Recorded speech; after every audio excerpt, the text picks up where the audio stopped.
another home match and another underwhelming Orange County performance in which they didn't really look themselves. That being said, a new week brings new opportunities, and well, we'll see if Orange County can right the ship as we head towards the business end of the season. Calm down, Greg. It's just soccer.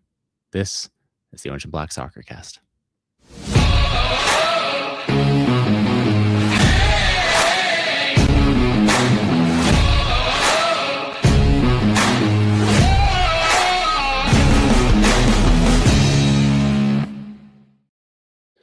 Obviously, a 3-2 loss to Louisville normally would be nothing to be upset about. And sure, Orange County is still very much top of the Western Conference, but it gets shaky, and that is largely courtesy to San Antonio not having a great showing themselves. That being said, it's Louisville. It's Louisville. We'll see how the others want to pronounce it. So I am happy to welcome on Brad. Brad, how do you say that town in Kentucky? I say Louisville because it annoys people, and I'm here to enjoy myself and talk some soccer, not pronunciate or pronounce cities by how they want to be pronounced. Great. I, at this point, actually don't even remember how they want it said, so I'm sure that our next, I was going to say guest, but he's really actually just on the show all the time. I'm sure he'll have a reasonable, measured take. Larry, welcome back to the show. How is it? How is Louisville? How was that pronounced? Louis VA. Okay, yeah, there we go. I mean, wow, it's almost like Ray was on the show for a brief moment. All the same, much Louisville. appreciated. What was that? Louisville. Yeah, I mean, Louisville. You're the baseball guy, and I'm gonna put it this way: it's a baseball town. No disrespect to the two professional soccer teams they have. I always grew up saying Louisville Slugger. Whatever. Anyway. Who cares?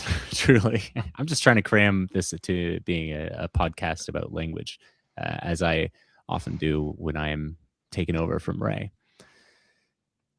Larry, I believe you were at the match on Saturday night. Let's just dive right in and take us through it. Okay. First and foremost, I thought a lot about my wardrobe for tonight. And we've got two tough losses in a row. So I thought I would wear my American Red Cross shirt tonight so that we can, cheer on the boys to stop the bleeding and get back to winning ways here coming up next week against, I believe you pronounce it Tulsa. On paper, on the stats, we looked great. We really did. We dominated possession. We kept the ball. We didn't give it away. I think we completed like 90% of the passes tonight, Saturday night. So we looked good. We just we didn't get enough. We got shots. We didn't get a lot of good shots on goal. I thought there was definitely some positive takeaways because we are not the cardiac kids. We are not the comeback team. That has never been the identity of Orange County Soccer Club. Yet in the 70th minute, we made it 3-1. 11 minutes later, we made it 3-2. And if there had been a little bit more stoppage time, and I actually got a message from one of the Louisville supporters who I know and have met, and he messaged me and he's like, I think if there had been maybe 7 or 8 minutes as opposed to 5 minutes, you guys probably were going to get that equalizing goal. And I think he was right. I think we were moving in that direction. So there are positive takeaways from this game. I thought Brandon Cambridge. I thought Brandon played a terrific game out there.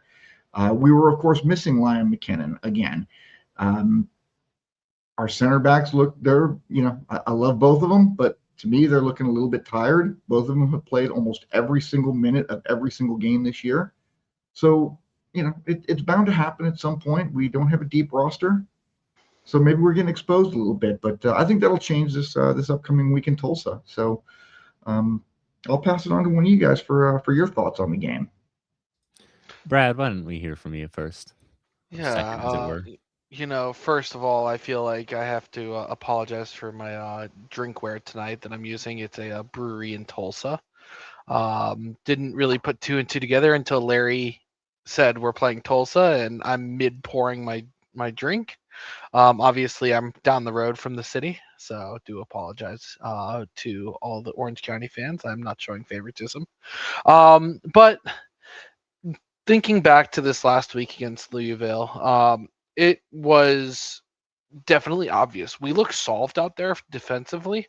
It literally, me watching this game reminded me a lot of the Tampa Bay match from the week prior. It looked like, they were willing to sit back, let us kind of figure out if we're going to do anything with it, and then as soon as we, strike an area and we're exposed somewhere, they were, very willing and able to counterattack us and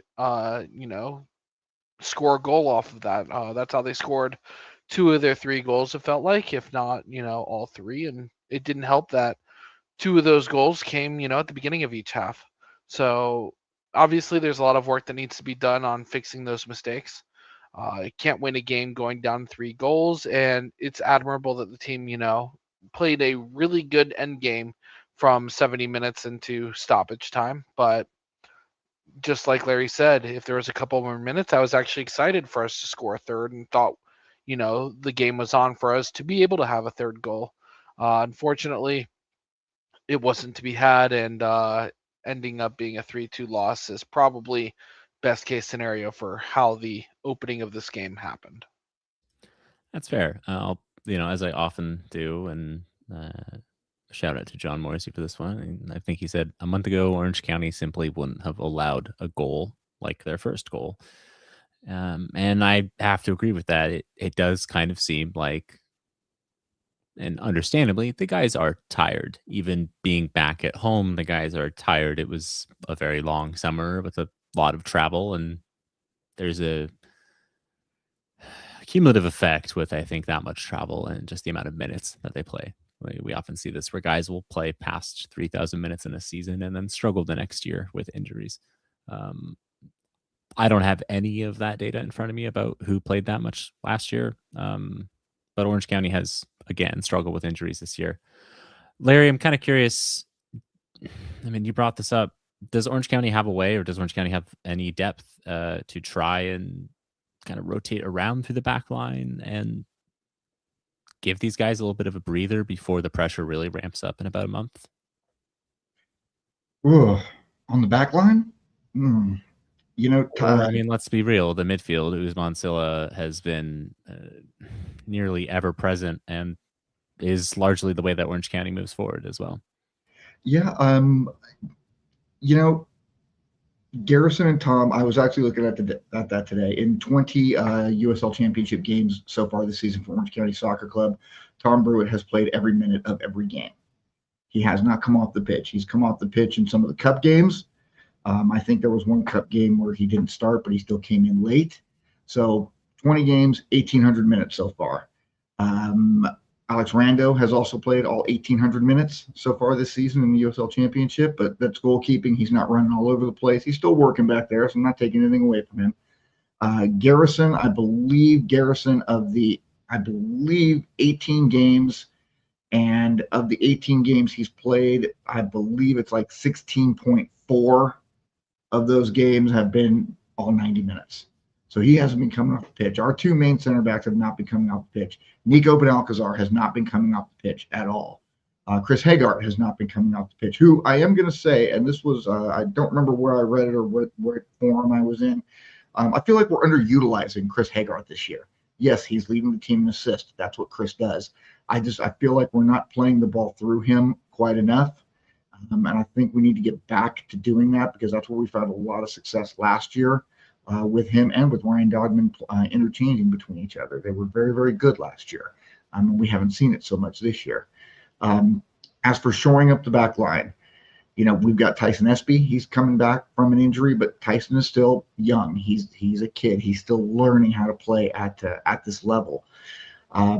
Outside of that, there's not a lot that we have there to shore up that back line right now.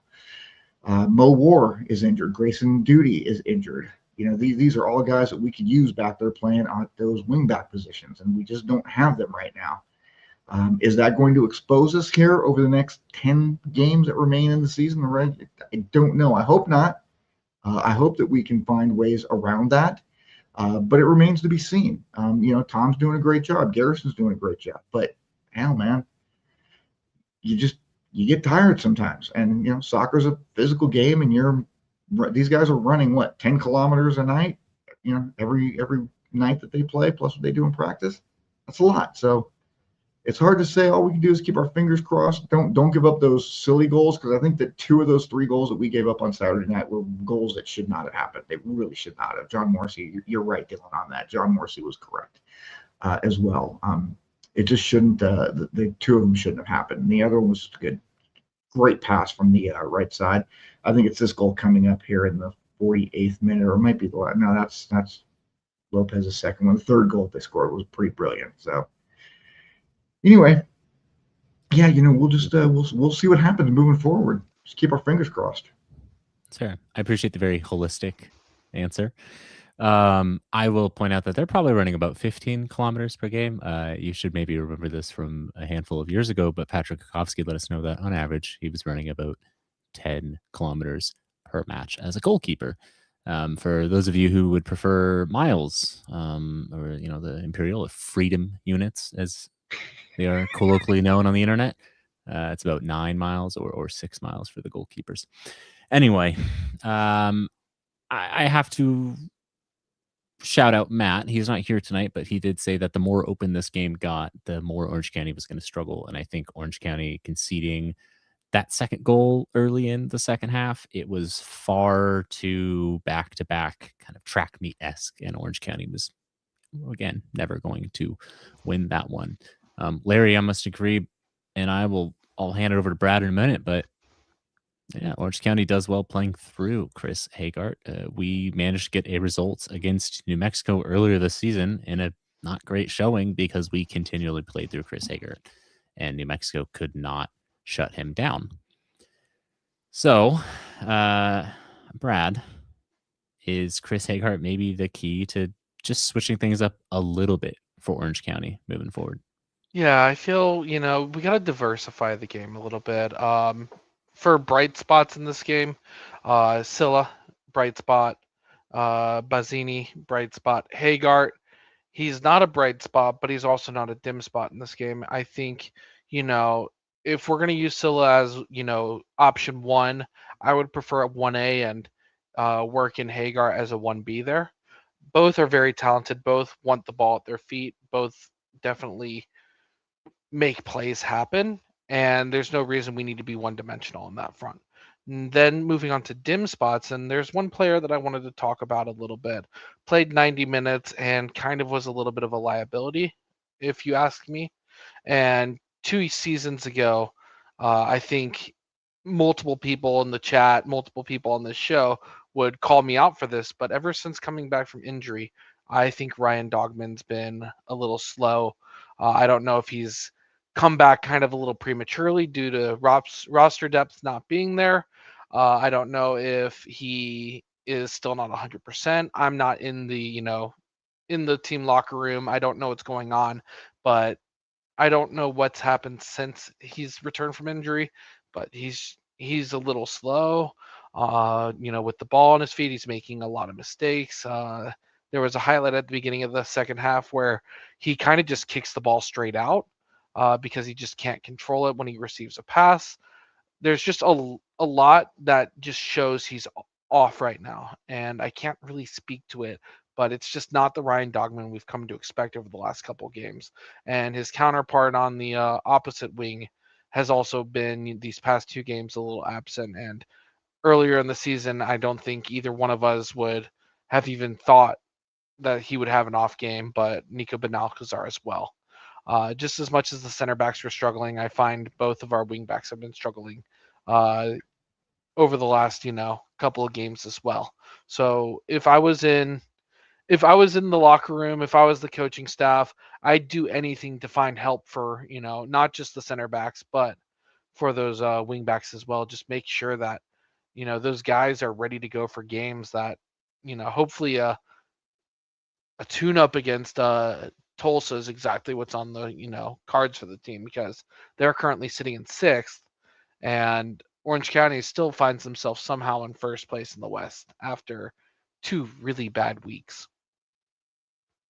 Well, if there's a time to have 2 really bad weeks, it's probably not the last week of the regular season and the first week of the playoffs. So at least we're doing this right now. But yes, I will agree with you, Brad. Benalcázar and Dogman did not have their best showings this time around. And that's maybe a bit harsh on them. I will say that the treatment rooms inside of the Champ are very small, and I have to imagine that they are very, very crowded this season in particular. I believe it's been a recurrent lower leg issue with Ryan Dogman, and I just imagine that not only does your top end go, but it's always a little bit in the back of your head about, am I going to redo this? Am I going to re-aggravate this? So hopefully it's just an injury-free kind of remainder of the season. But I mean, if we can talk about positives as we watch, for those watching live, if we could talk about positives, Orange County did go 3-0 down, and to actually fight back feels kind of out of character for this Orange County team in the past. I gave them a lot of stick last week about not really looking like they had any fight against Tampa. I've given them stick in the past. New Mexico match last year for not really having anything. Didn't play well, conceded, but got back in it. Again, through Usman Silla. And I think that kind of points that maybe this isn't as bad of a result. So I'm curious to get your thoughts on that concept. Danny Stone certainly talked about, hey, there's lessons to be learned here. It's not hit the panic button. It's putting things into practice. And if 2 weeks ago, after the Tampa match, it was, well, let's show what trying to win looks like, even when things aren't, going to plan. Certainly this match is a good example of that. What is another, what's another lesson to be learned from this match, Brad? Lesson to be learned, there's a lot of fight in this team. 70th minute onward, this team looked absolutely incredible. And I think going down the rest of the stretch, the team's going to be looking at, what can I do to continue to go like this, to make those 20-minute segments the more story of the game, instead of kind of an afterthought of a loss. I like that. Now, credit to producer Annie here for saying 2 in a row sucks, but we do only have 4 losses for the season. And yeah, that's accurate. We are still first in the West for a reason. And, while we look at the kind of average positions in this match, I think part of it, yes, Ryan Dogman maybe getting pinned back a little bit more. The top end isn't there. He's trying to work his way, I think, into being match fit at a very, very crazy time. But he's also a little bit more exposed over on that left-hand side. And he's not getting it as high up on the pitch. When he's truly able to overlap, that's when Orange County seems to have its best, with Chris Hagart kind of standing on the edge of the box, Ryan Dogman providing that width and pinning the opposition defense as far back in their own box as possible. Could we get there? I hope so. But again, we're looking at a slightly different Orange County shape and a slightly different Orange County team from years past. And I think even from what we thought that we would look like in March, and certainly what we thought we would look like in June. Let's take a quick gander at I don't know why I said gander. It feels very Midwest of me. But let's take a quick look at the standings. I've mentioned it a handful of times already. Orange County is in first. Some remarkably so at this point in the year. It feels a little bit crazy, but like I said, San Antonio didn't have the best showing. I think New Mexico, yeah.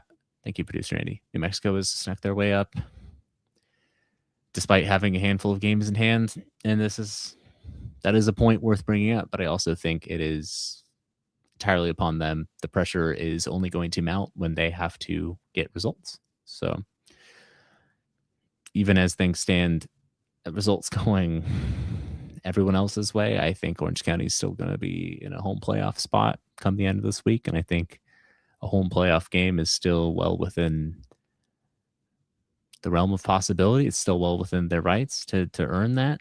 Um, it's entirely feasible. Brad, I believe you had some thoughts before we move on. Yeah, so one of the things that you guys know I like to do is I like to break the season up into little segments and say, hey, let's grade how we've been over the last X amount of time. Obviously, we've just eclipsed 20 regular season matches. I'm not including the anti-Malort Cup for obvious reasons. But, looking at where we're at 20 games into the season, we're still in first. Yes, New Mexico has 3 games in hand, a point back. But looking, down the table a little bit, a couple of things that I do want to point out, Vegas is playing actually quite well right now. And there's a bunch of other teams that are very close. We say it every year. The West Coast, the Western Conference is always going to be close. It's always going to be hyper competitive. The difference between hosting a playoff game uh, and being on the road the entire playoffs is really, really, really tight. So, Larry, Dylan, just real quickly, because I know we want to highlight the Tulsa game coming up.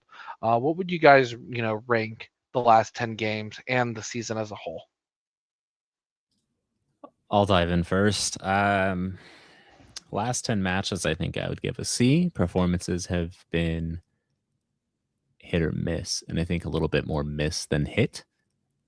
There's been a handful of results despite that, but by and large, it feels like we are clinging on to first. And I think that's apparent when we've got 0 points to show from the last 2 matches, and the lead has been slowly decreasing. Overall, I think, I mean, did I even have Orange County in the top 4? We're only 2/3 of the way of the season, but I would say probably a B plus. I just didn't think we would be having this conversation at this point in the year. Obviously, there's 10 matches still left to play, but I thought if we were gonna have a home playoff game, we were gonna be sneaking in at the very end with another late run, or just sneaking into the playoffs with another late run. Larry, How would I grade the previous 10 games? No losses. 8 of those games on the road. Excuse me, 7 of those of the last 10 on the road. We've had 3 at home. Only 2 losses in those 10 games. Overall, the last 10 games, I would grade this a solid B plus. This season right now, based upon all of the injuries, based upon not playing a home game in our house for what feels like months and months and months, and still sitting in first place at the middle of August, this season right now, for me, is an A plus. And whatever crackhead at the USL Championship headquarters in the power rankings, I'm sorry, I'm going to go off on a tangent and go on a little quick rant right now. What crackhead over there is going to put 6 teams in the Western Conference in front of Orange County Soccer Club in the power rankings? Do they not look at the standings and see who's sitting on top? Do they not look at the fact that we went 11 weeks on the road? Just USL headquarters, God, I hope you're listening to me. Get somebody who has a clue. John Morrissey has it right in his latest power rankings. Orange County Soccer Club, 4th overall, is absolutely correct. This has been all things considered, everything about this season, even if we drop to 5th place, this season is a smashing success, because it's been a tough year between injuries, between being on the road. It's been a hard year, and having us sitting 12th with 6 teams from the Western Conference in front of us in the power rankings, I just want to go to Tampa and have a really, really physical conversation with somebody. I will say it's very easy to look at the last couple weeks, look at the recency bias, and believe that the last 10 games, the last, 2.5 months almost, has been a little bit of a horrible experience. But looking back out, and that's why I like asking this question and seeing, prior to those two losses against the hardest competition we faced all season, seeing a 9-game unbeaten streak, seeing a positive trend of a team playing a lot of games on the road and winning, or keeping these games super tough with a short bench roster.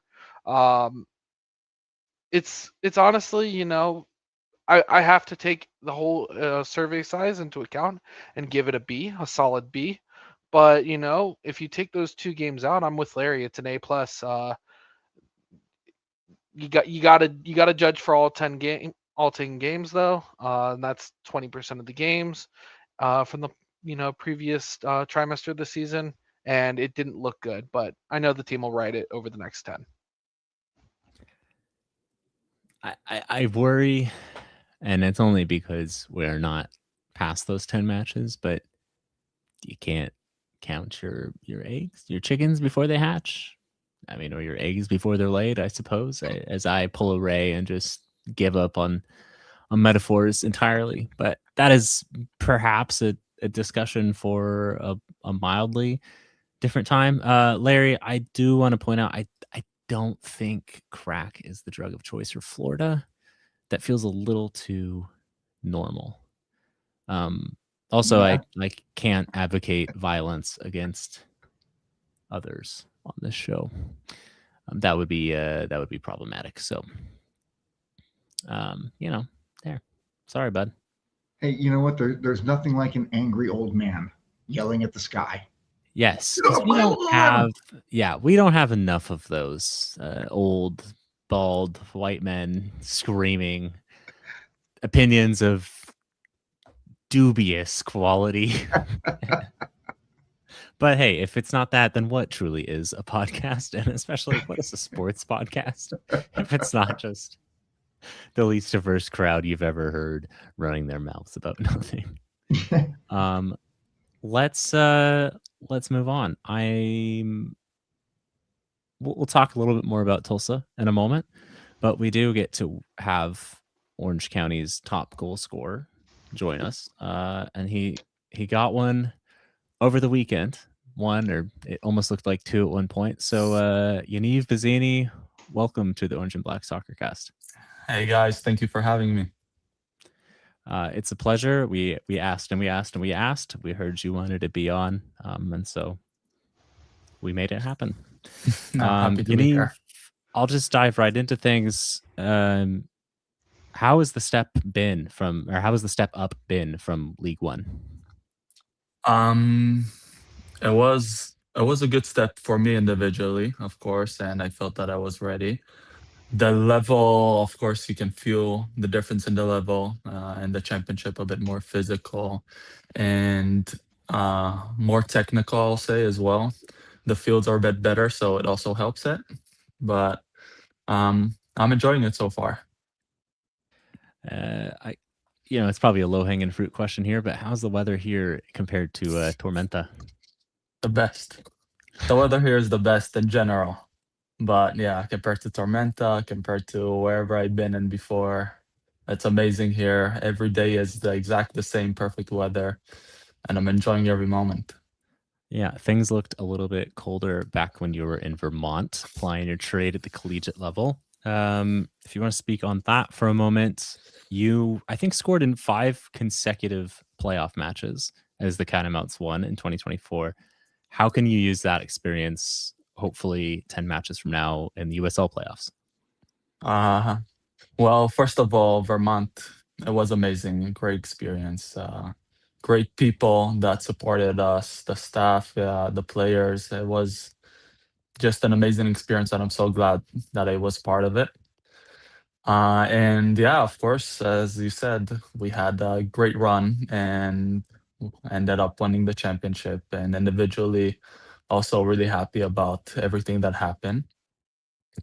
And everything, not only the goals in the end of the day, this is the result, but I think things that I take from Vermont is this killer mentality is that we need to do everything to win.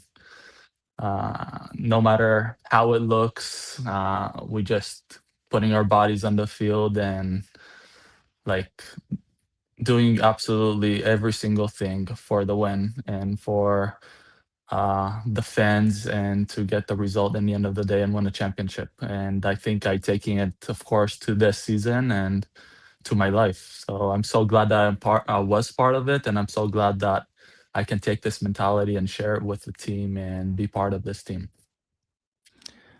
I love that. I'm a little bit curious, and you arrived obviously having a really good year before in League One, and I maybe you expected to kind of end up as the starting striker, but how has this season gone? You've certainly played more than I think I expected, and maybe a handful of other people expected you to play. Well, of course, like you said, we have to believe in ourselves, every player. So I, of course, came here with I'll be competitive. I'll help the team. I'll put my 200% every day in practice and every day on the field and everything that can help the team with.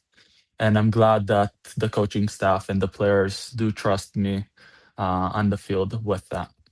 Uh, so like like you said, I have my experience from the past, if it's the past year or if it's college or if it's back home, and this is what I want to come and bring for the team, and that's what I think I'm also bringing. And I still feel that I have a lot more to show that I still haven't showed. Well, Yanni, we can't wait to see it. And I know I, for one, since the day that you got here and I first got to talk with you, I have been wanting to have you on the show. We are super excited that you are here, and we are super excited about the way you've been playing. But in doing some research today, I learned some stuff about you that I thought was just incredibly cool. So let's forget about the fact that you're a talented soccer player. We already know that. But here's something I'm going to guess that nobody out there knows.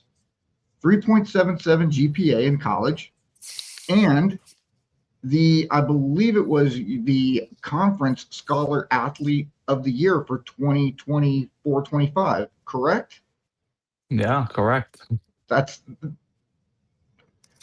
to me, I mean, being a great athlete is awesome. Okay. There's only a small handful of people that are ever going to really make so much money that they never have to do anything else in their life but be a professional athlete. So it seems like you've got, you probably got some good things lined up for when the career finishes.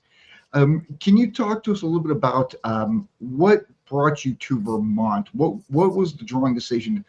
You went to North Carolina State first and redshirted there, and that was in 2020. And then from North Carolina State, why did you choose Vermont, of all places? Well, when I went to North Carolina State, I did enjoy there. I had a good season. I just didn't get along. I didn't think I got valued enough, and the moment I entered the transfer portal, it just was a very great connection with Vermont. That back in the day, where is Vermont? I never heard about this place. Let me open Google Map. I saw it's next to Canada. I'm like, oh, that's too cold for me. I'm not, I'm not used to the cold. But the connection just was there, and like from the first moment, I even said if it wasn't up there in the north, I would probably pick it already yesterday. But um, I decided to pick it because of the connection with the coaches and with the belief of one day winning a national championship, and we ended up doing that. And when I first came to the US, it was more idea of soccer, and uh, the degree is a bonus. But I can tell about myself, everything that I get into, I'm trying to do in my best. So, like I was saying, in practice, I'll give my 200%. Also, in the classroom, I'll try to give my 200%, and in every aspect, and for the people, and to be a good person. So, those are things that I value the most in my life. That first of all, be a good person and give your best to you and to your surroundings. And you know what? That's the right way, man. It really is. I have a son who's just about 6 or 7 years, 7 or 8 years younger than you, and that's what I've always tried to instill into him. Be a good person first, be a good student second, be a good athlete third. And he's pretty much done all of those. And so it sounds to me like your parents raised you the right way, and that's incredibly important. And it shows when you're interacting with people, and I see it when you're talking with people, and even when you're talking with me. You're always very respectful, and you're always very professional. You're one of those people who just a team really needs to have on. needs a person that needs to be on a team, which is awesome. I'd like to talk to you a little bit about your goals so far this year. You've scored 6, I believe. Is that correct, guys? Have I got the right number? 6? Okay. There have been at least Saturday night, that goal with you and Silla were right there. I got a good video of it from the sidelines where I stand. Who actually put that ball in the net? Because I don't know that it was Silla. I'm not 100% sure. Are you? So this is the thing. I know I touched the ball, and in the moment with all the adrenaline, I didn't even notice Silla was there. And I know I kicked the ball and I ran. Took the ball, celebrated it, but okay, we won the comeback, and this was the most important thing. And yeah, they said Silla. I'm like, okay, this is a problem for later. It's not a problem for now. But we need to win the game. And y'all made a good run at coming back on that. Okay, so there's one goal that could be yours. Okay, now you've got that ball off the post as well. There's 2, and you get the penalty. So you're looking at a possible hat trick. So now instead of 6, you're sitting at 8. And I know for a fact there's at least one other time, and there might be 2 other times so far this season. I believe it was might have been New Mexico. They called it an own goal. But you were right there, and I thought you put that one in the goal. Do you remember the one I'm talking about? Yeah, against Monterey. Monterey, that's right. Yeah, I also feel like they taking my goals away, but as long as we win. Absolutely. So if you get those 4, man, you're right there in the conversation for the Golden Boot. So just go ahead and get some clean bangers from like 30 yards out, so there's no question whatsoever. One last question that I always like to ask our guests when they come on.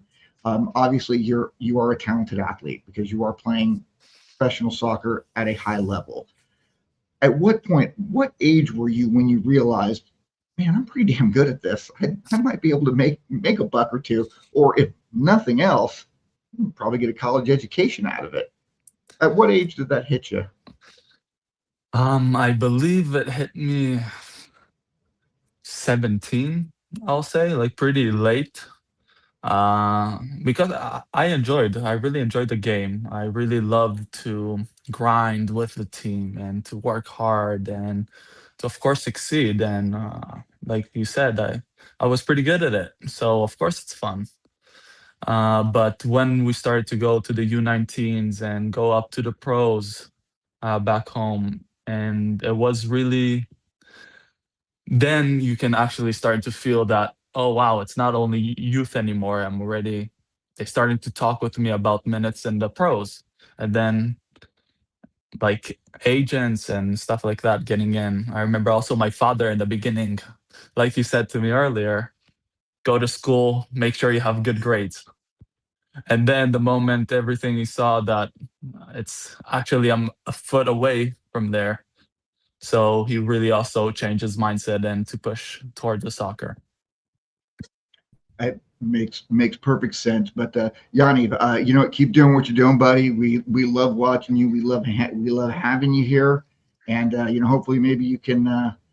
I know we don't sign long-term contracts in the USL Championship per se, but I don't think anybody here on this panel or in the stands would be mad if you were back in uniform next year. So we'll leave that for another conversation. But I think producer Andy's got something that he wants to talk about.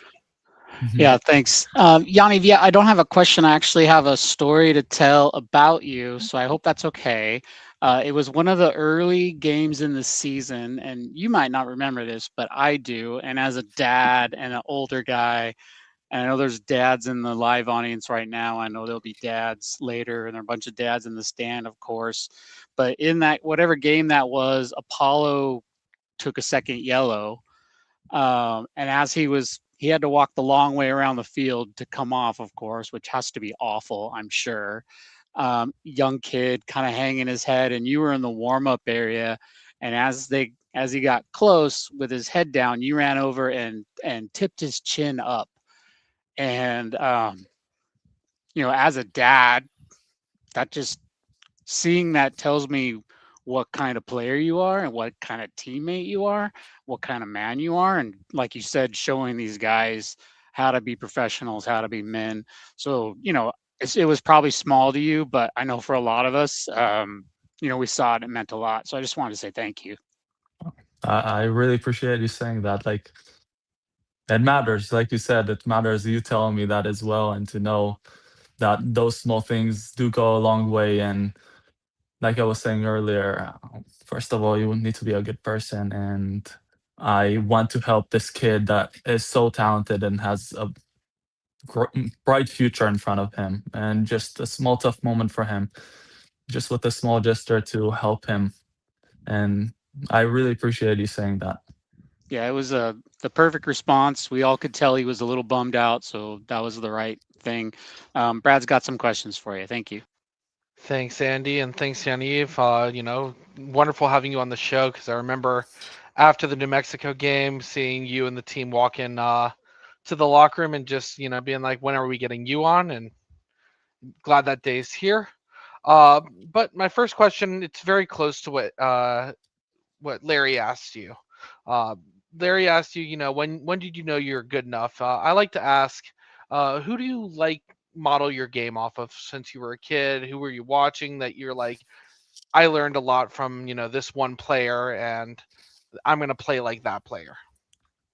I don't know if it's one specific one, because there's so much to learn from different players. Like, I grew up, Ibrahimovic was a great striker, and then Lewandowski, and like now Harry Kane. Not only now, but like, you have so many great strikers. Eto'o, like, you have just so many great strikers that you can learn in every single aspect of the game, of how they run, how they press, how they head the ball.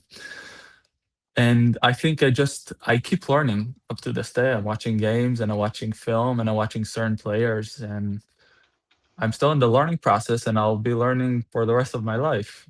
So I cannot say one specific players, but there's so many great strikers in the past decade, and even more, 2 decades, that I grew up on and learned throughout my professional career as well. And I'm so glad that I was fortunate enough to see them in my lifetime. All right, thank you. My next one for you is, what are some goals that you set for yourself during the season, and how do you feel you've hit them, or what needs working on as we go into the last third of the year? Um, my goals are more, not in the end of the year, besides of course winning a championship, and like team goals, that we can probably all know it. But it's more individual goals of every game. I'm a big mental guy, that I want to control the controllables. How many times I'm in the box and across? How many times do I recover for the ball? Um, how many times, percentage-wise, I'm taking the shots when I have the opportunity to take? Whatever I can control, to make it 100% of my control. So those are my goals, to just make it a positive cycle in my head, that I'll always be in the good state of mind, and focused, and always here in the moment. Because sometimes when you shoot a PK, a keeper can make a save, like, and you can be bummed about it, or you can say, hey, you stood up and you took the shot. But I'm just trusting my body in the moment, from all this years of practice of shooting in front of the goal and being in dangerous area, that my body already knows how to be there. And as long as I'm making sure that I'm there, everything else will come. Thank you. I got one more for you before I hand it off to Dylan again. But one of the things we like to ask, it's a little silly, but between you and the players, we like to get a little glimpse into the locker room and see what everyone thinks of each other. Uh, who has the best music? Who controls the aux cable, the cable that you plug your phone into the most? And who has the worst taste in music in the locker room?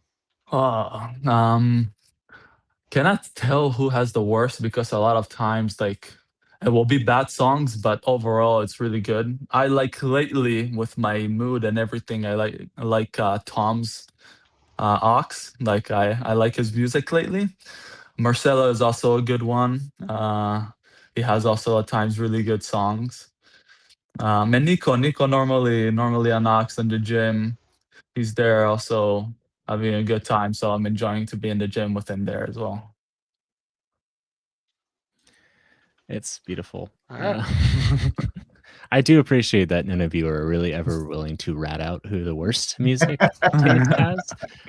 That's probably good team chemistry because I personally would waste absolutely no time in saying that Larry, of the 5 of us that do the show, probably has the worst taste in music. Anyway, a couple quick fire questions I'm before we old. get you out of here. What is the favorite place that you've visited in Orange County? I like to go to Laguna Beach. I find really peaceful. Really enjoying the area. That's fair. It's been a common answer and for good reason. You've mentioned in previous interviews that you've done that you love pizza. What is your favorite style of pizza? I'm a classic guy. Just cheese pizza. I'm pretty picky, so I like my pizza and everything else just simple. Okay, and that leads me into our last question. What is your favorite vegetable and how do you prepare it? Favorite vegetable. Like I was saying, I'm picky, so I don't have a lot of vegetables that I do eat, but My I dude. do. I do eat broccoli, uh, just because I need to. But I just throw it hot water and let it cook there. I don't think I'm a good cook, like a broccoli cook, because it doesn't taste good. But I need to eat it. It's means to an end, and I understand and commiserate as a fellow very very poor cook. Um, Thank you for joining us. Any final messages that you'd like to send to the fans? Um, yeah, that I know the past couple results are not really what all of us wanted, the players or the fans.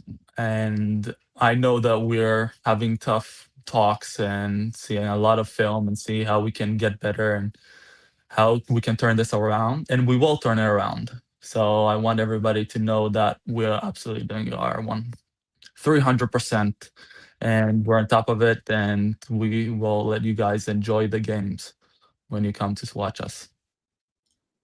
I love it.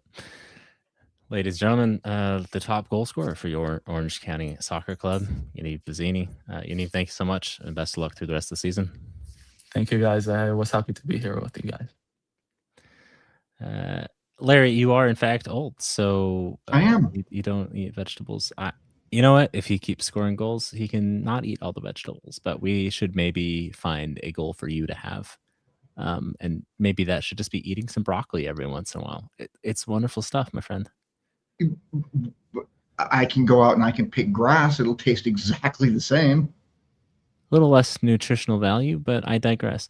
Brad, you find yourself, for better or for worse, in the land of the Okie, of the Muskogee, technically. I think Tulsa is actually primarily within the somewhat native lands of the Muskogee. But we won't get into the historical background of that on the show because that's not the place. So will you kind of run us through what to expect with Tulsa? Yeah, I haven't gotten my wife to let me go take her on a nice date to the Oklahoma History Museum, so I couldn't answer those questions anyway right now. Look, Tulsa is sitting in sixth in the Western Conference right now, but more importantly, they've also kind of struggled over the last couple of weeks with 2 1-0 losses against 2 middle of the pack tables, one against New Mexico United, I believe, and the other against Sacramento. So I say middle of the pack tables. I guess both of those are top of the Western Conference with us. But I digress. They're a team that's also looking for a rebound. And at this time of the year, I think it's super important for us to remember, this is probably a must-win for the team. Points are getting so much more important to have. And at this time of the year,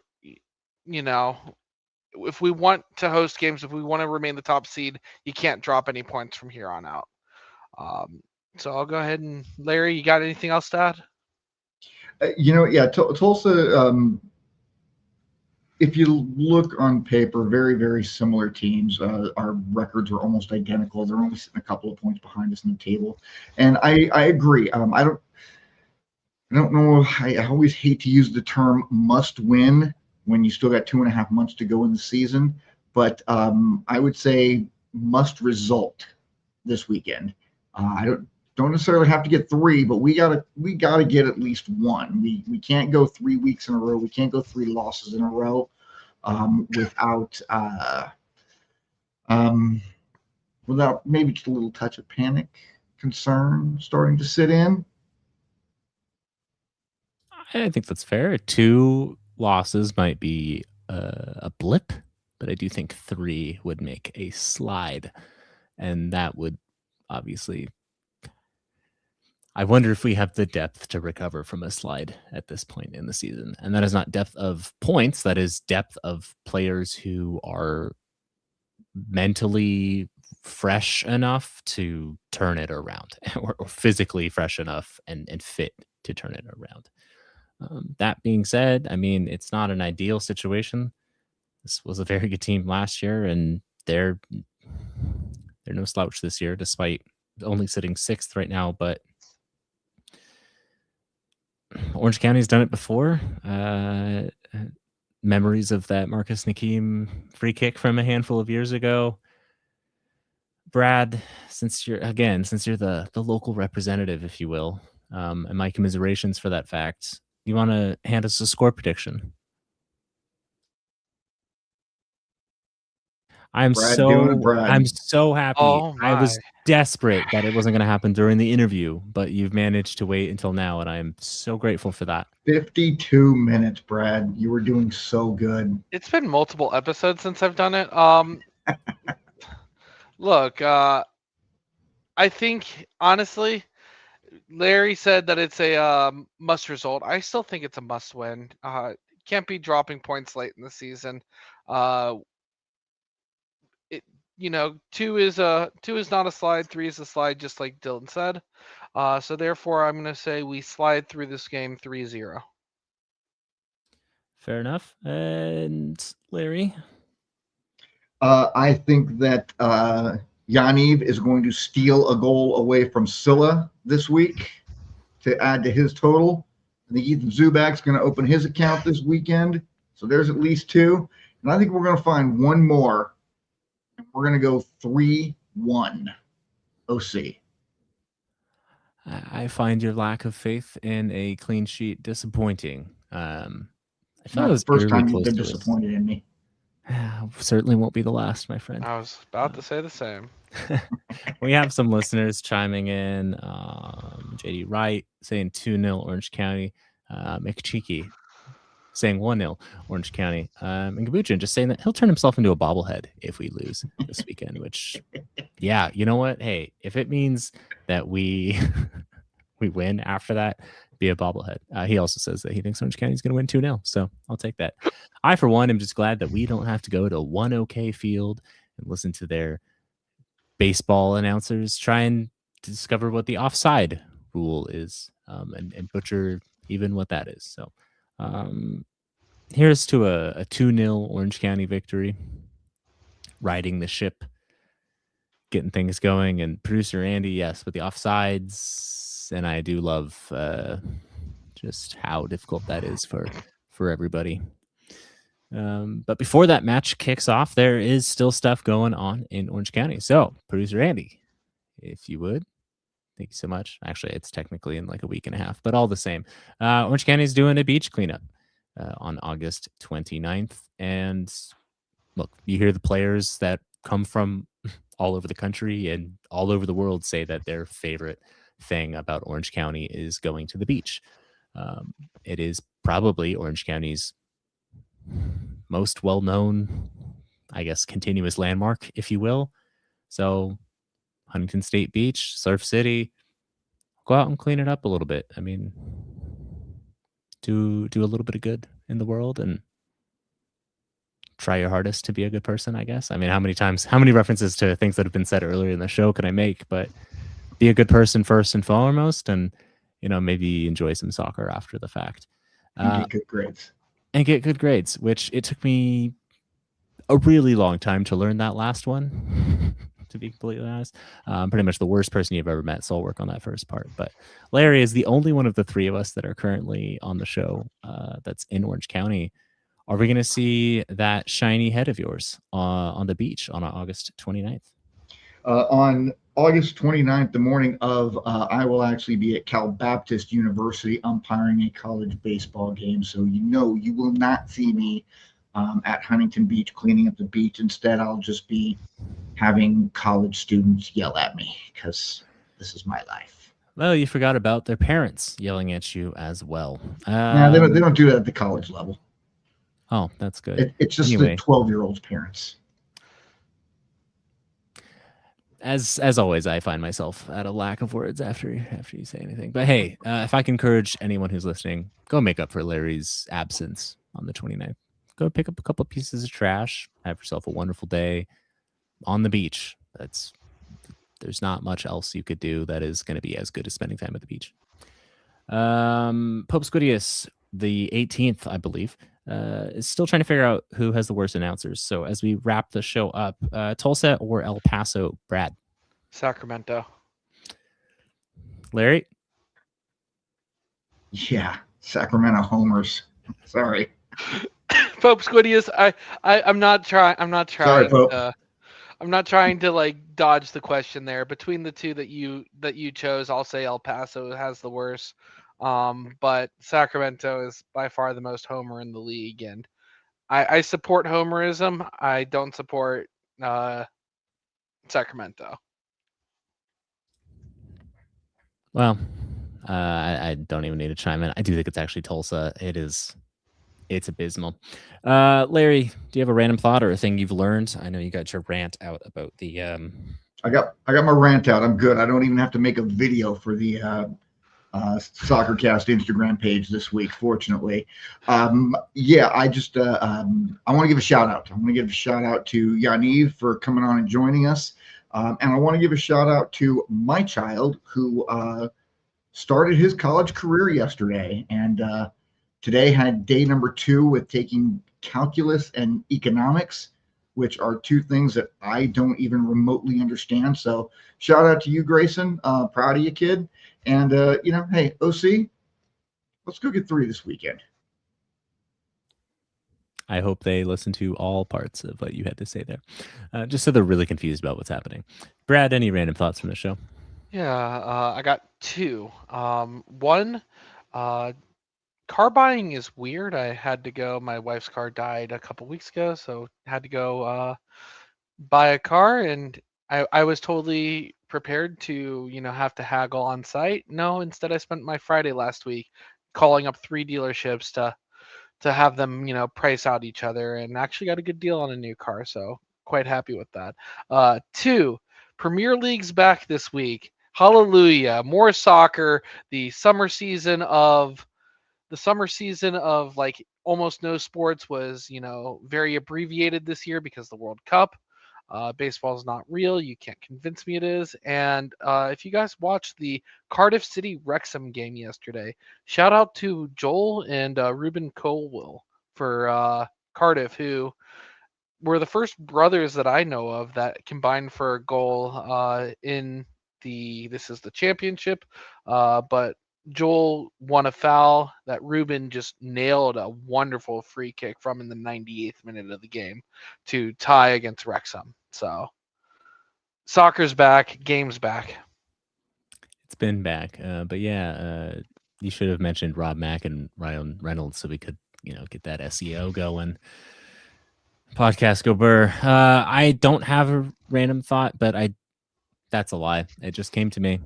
If Orange County loses 3 matches, I will have something to compare the pain of removing a toenail to. And I would really rather not relive that pain.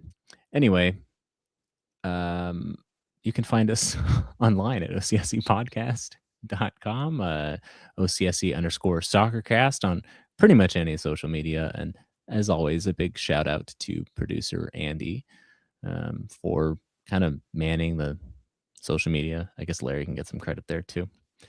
We do have some stickers for sale. If you find the show enjoyable, want to kick producer Andy a couple bucks and find yourself with a cool sticker that says studs up to racism, then you can do that. And if you find that to be problematic, I encourage this to be the last episode you ever listen to of this show. Anyway, It is that way. I'm sure producer Andy loves when I tell people not to listen to the show, but you're not welcome. Anyway, for Ray, who is doing something this week, for Brad, who finds my meandering hilarious, for producer Andy, for Larry, and for myself, this has been the Orange and Black Soccer Cast, and we are out.